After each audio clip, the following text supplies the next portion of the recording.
Trump, the President of the United States, has threatened Iran several times with ground operations and the occupation of other islands in the Persian Gulf. There is no doubt that the President of the United States, under the pressure of the terrorist organization Mossad, because of his achievements in the Epstein case, became a pawn in the hands of the Prime Minister of the Zionist regime in the war and incitement to Iran. The President of the United States, who is known to be the most deceitful president of the world and has no ideological or conversational stance, is not reliable at all. Unfortunately, the President of the United States does not comply with any of the commander's orders of the armed forces, which, due to unfairness, maliciousness, and dangerous and wrong decisions, has put the U.S. military in a deadlock.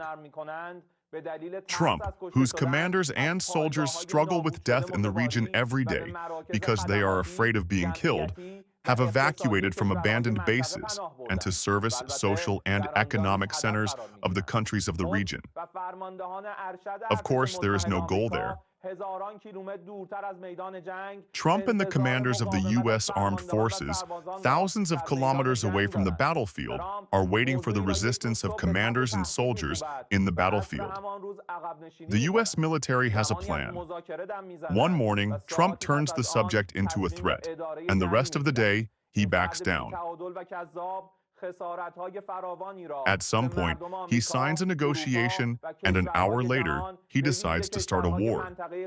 This unfair and deceitful person has introduced huge losses to the people of the U.S., Europe, and the countries of the world, especially the countries of the western region of Asia. The U.S. president has proven that the only language he knows is the language of force.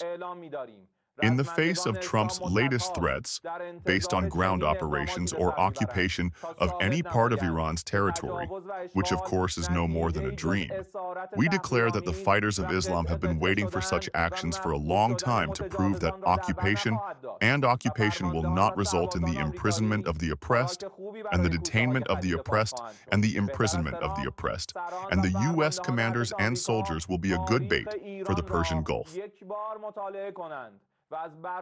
It is better for the commanders and commanders of the U.S. military to study the history of Iran and learn from the Iranian advancements of Salashur with the oppressed throughout history, and in the ring of the illusion of the unfair U.S. president, do not imprison and kill their own soldiers and do not extensively detain the people of the U.S.